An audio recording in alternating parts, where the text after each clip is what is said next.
What's up, everybody? Thralls Metal here once again. I'm Necrotic Nick. I'm Jammin John. And we have an album review for you, and one that we have definitely been anticipating because we love this band. We've reviewed this band before. We've ranked this band. Yep. We talk about this band all the time. We compare a lot of bands to this band. Dude, up there with like the most referenced band in terms of death metal on this channel.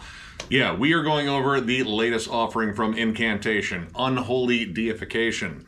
This comes out on August 25th on Relapse Records. This band formed in 1989 in New Jersey and then moved to Cleveland and then to Pennsylvania, so even our state gets to claim them just for like a little bit. This is their 13th album overall, and I mean, for those that don't know who Incantation is, I mean, if you're into death metal, pretty sure you should know who Incantation is. Like, anytime you've heard any band that is described as cavernous and evil, creepy and doomy occasionally, it's partially due to Incantation's influence on the whole scene.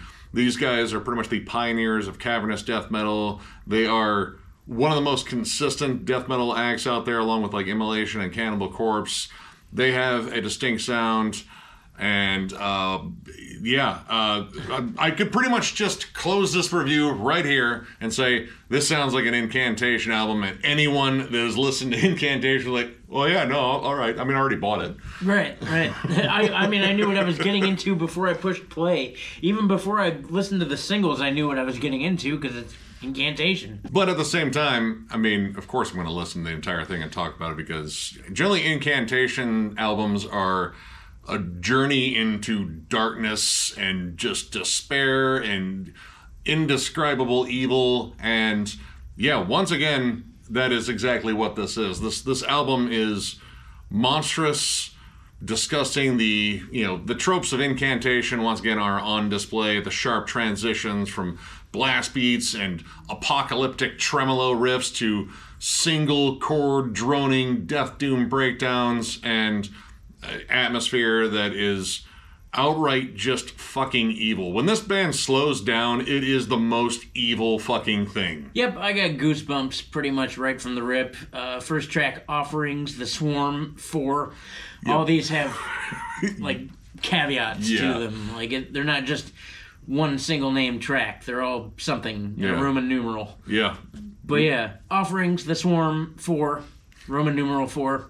Starts off with a grimy riff right out of the gate, just nasty sounding. And blast beats, really cool groove, very melodic, which I didn't really expect, so to speak. Like, a lot of tremolo melodies, which they have anyway, but it seems like they were more defined here. Yeah, once again, this was mixed and mastered by Dan Swano, which, yeah, I mean, god tier producer in my mind. And there are some subtle differences from at least the ones that he's worked on with the band, which I believe he's been working with the band since Vanquish and Vengeance. Notably, drums. The drums sound way more full in here. And, I mean, Kyle's just beating the fucking dog shit out of him. But, man, clever fills, the abrupt start-stop transition. But the sound of the drums, like that snare has a more full sound. Yeah, it's got like a thwack to it. I remember on Sect of Vile Divinities, and even before that, the snare drum would always sound kind of thin, and like the drums wouldn't be, I don't want to say as present in the mix because they were there, but like it just sounded thin. It sounded a little bit like hollow. But now they're rich and full. And that contributes to the low end on here. I think there's definitely more bass on here, and that contributes to the outright disgusting thickness of the guitars. Incantation always has a just monstrous guitar tone, and with the just twisted, dark riffs they play, like the scaling down, like there's a constant descending theme to almost all of their riffs, but it's very atonal, but they find ways to harmonize it, throw in bends, throw in squealy pinches here and there. And, it's just one of those things that adds to Incantation's charm and the atmosphere. But one of the main things in here we both noticed are John's vocals. Usually John's vocals are just this low growl that kind of sits in the back of the mix, and like you can hear it, but it doesn't really sound like its own like breathing entity. But now they're out front and commanding and booming. Yeah. I actually got reminded a lot of Frank Mullen from Suffocation. Honestly, I got that too. Like they're more pronounced, and it's more of a roar mixed with a growl. Like, I don't know, like I can make out some of the words he's saying more, because generally it's sort of that like kind of like low gurgle in the background. Now it's more defined. Of course, he has those big revved up screams that are just absolutely horrifying. Like there sounds like a little bit of like blood and phlegm at the tail end of them. But those vocals being more pronounced, I think contributes heavily to the atmosphere, especially when they do like isolated sections of like just a droning riff, or like a disgusting bass line. You have John gurgle and say some evil shit over that. It just kind of sets the mood, and this is very moody, and it's all dark. It is decidedly sinister as hell, and honestly, it feels just a little bit more evil than, say, like the last few. Like there's something about this one that harks back to the early years where it was just absolutely monstrous. Could be all those droning tremolos, like especially droning harmonized tremolos, like in Exile, Defy the False 2. Which is the 9th track. Yep, yeah.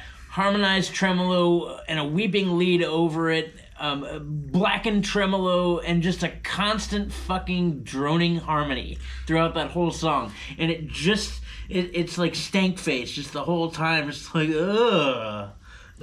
Like right now outside here, it's 97 degrees with an 83% humidity. It's so fucking stupid. That's what this record sounds like. That is the weight of this album.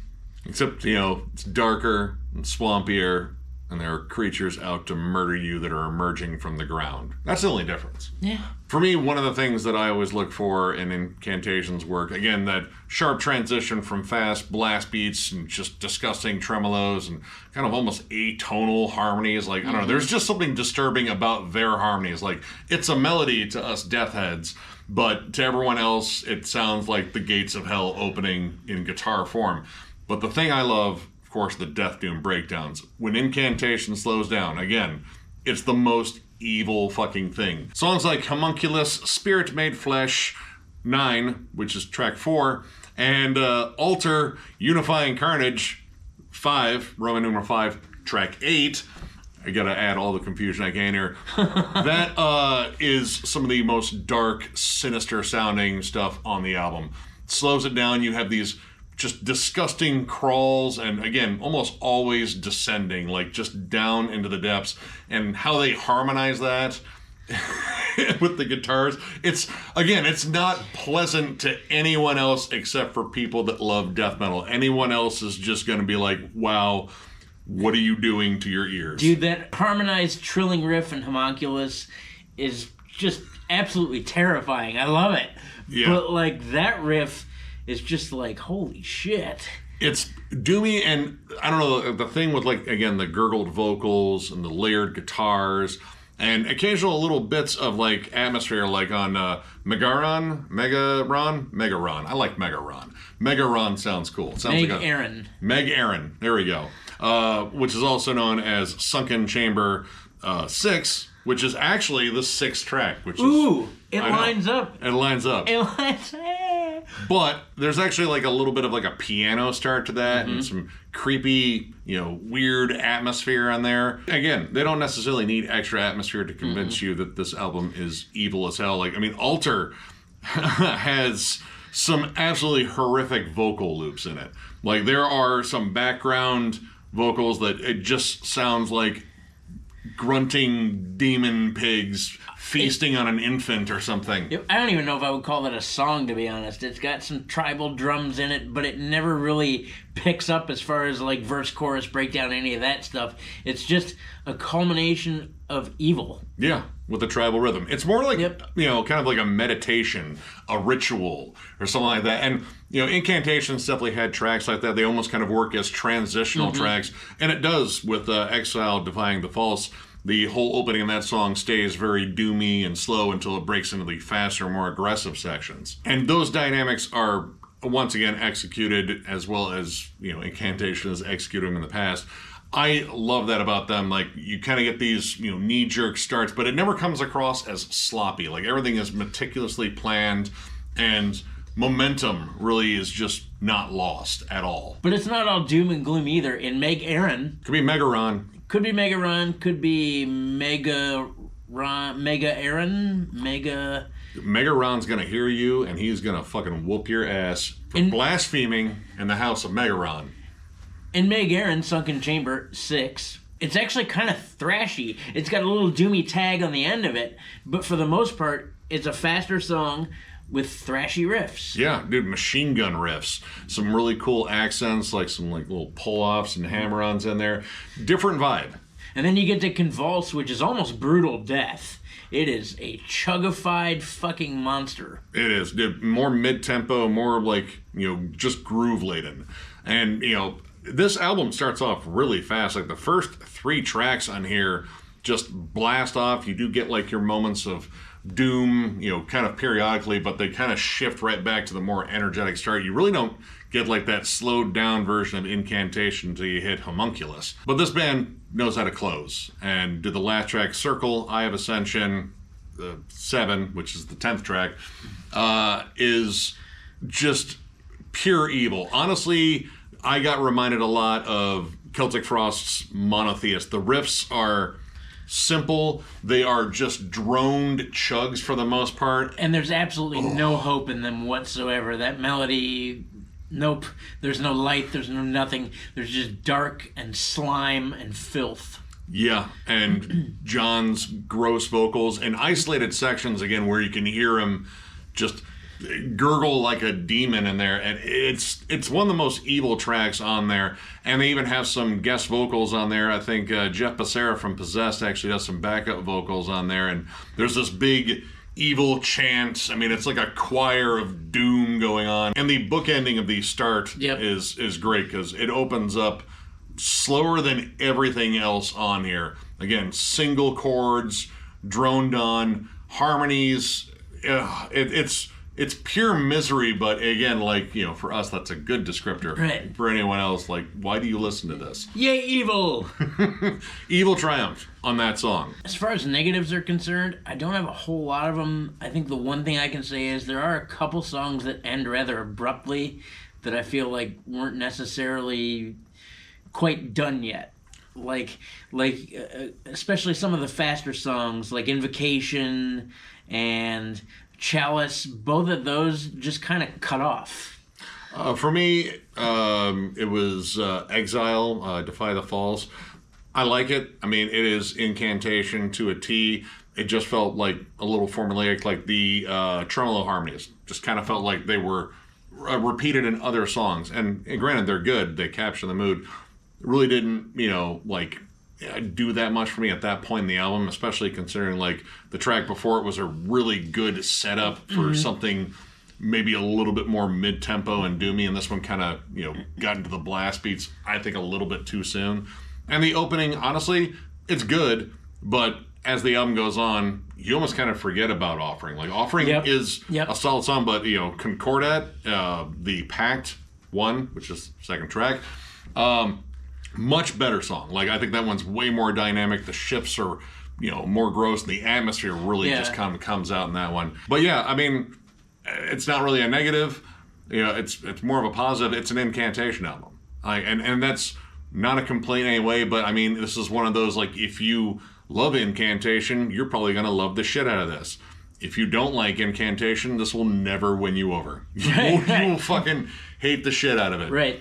Luckily, most of the people I know that love death metal love Incantation, and I'm with them on this because I'm pretty sure this is getting some love from the fans.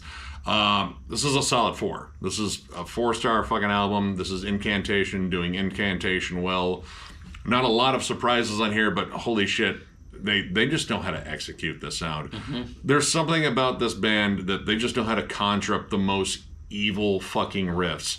And, to the point where, like, all the bands that we compare to Incantation, like it makes me go back and listen and was like, hey, still don't do it quite as well as these guys. These are the pros. Like, they just know how to do it. I think pretty much every song in here is solid. Like, there's some great standouts. I love Convulse. Circle, the closer, is unbelievably bleak. Homunculus is slow and murky and evil. This has just got everything you love about Incantation. If you're a fan, again, of Incantation and tons of bands that sound like Incantation, check this out. It's fucking awesome. Yep, it's also a 4 for me. It's Incantation. I feel like we hold the record for saying Incantation on this channel. Incantation. I guarantee we've said it probably a million times. Man, I don't have a whole lot more to say even after you just stole the show on that one. It sounds like Incantation. This is what every band that tries to emulate this band, attempts to sound like, but these guys are the ones that do it correctly and still do it with flair 13 albums later. The tremolos in here are gross. The melodies are absolutely hopeless. Dude, Circle is just the grossest thing ever. Dude, at a fucking snail's pace, that song moves. It's just... Well, yeah, like Nick said, if you like Incantation, you're gonna really like this. If you don't like Incantation, you're not gonna like this at all. But I mean, for the whole lot of us that do like this band, and there is quite a lot of us, it's pretty damn good. So if you enjoyed this review, give it a thumbs up, and if you are new to the channel, subscribe, because we do stuff like this all the time. We are also on Patreon. If you'd like to help us out there, there's a link down below at thrallsmetal.com, which is, again, still under construction, though our Patreon link is on our channel somewhere. Once that site does come up, there'll be a good reason, because we'll have shirts, but you'll know before that, because we're going to do a video showing off the new shirt design and do a giveaway for them. Yep, and I saw the email. Shirts are done. They're actually mailing them to us as we speak, so we are going to have shirts really fucking soon. I'm sure you heard us talk before in our last several videos. Our hometown venue is back in action October 1st for $25. Revocation, Unearth, High Command, and Entheos. Come out to that show. I don't give a fuck what you're doing. If you're in the tri-state area, come out to that show. If nothing else than to see Frankie's Revived. I've seen hundreds of shows there. I know a lot of people have been there. I've seen some big name bands on that stage, and that place is pretty fucking tiny. So yeah, we had the chance to help promote that show, and promote we are. October 1st, 2023. Doors are at 6 p.m., I think. And just to let you know, the week of the 8th of September, we are going to be gone. We are heading down to the middle of nowhere, Illinois. That's not the name of a town there. Cave Rock. Could be. We're going to do full Terror Assault, so I believe Miller and Joe will probably take over on some reviews for that week. But when we get back, of course, we'll be right back to reviews. But we'll also give you a really good festival recap, because that one has potential to be... It's shaping up to be a really solid, awesome. Fucking awesome time. I won't get into specifics, but I'm sure you will see what happens. Yeah. I can't wait. I'm so fucking stoked. Not stoked for the drive. That's a long That's fucking an drive. 8-hour drive. 8 hours in the car with this ass bag sounds pretty bad. I'm going to eat nothing but vinegar-soaked hard-boiled eggs and broccoli. I'm going to eat a whole fucking thing of cabbage the night before we leave. I'm going to wake up in the morning and drink black coffee. We'll die together. Have frosted mini wheats. It's going to be intense. So if you want to find us, we'll be the car overturned on the highway that smells like shit. Anyway, should be a fun time. Maybe minus that last part. Yeah. But anyway, thank you all so much for liking, subscribing, following, all that jazz. I know the thank you part where we get all fucking weird, but again, we mean it. And we may say the same shit every time, but we also mean that. Yeah, we mean that same shit. You guys fucking rule. You guys keep us going, and it is amazing doing this. Tons more content coming. We'll have a recap up for Heavy Hell next week, and that was also a super fun one. Yeah. So yeah, plenty of stuff coming. So once again, thank you all, and we will catch you later.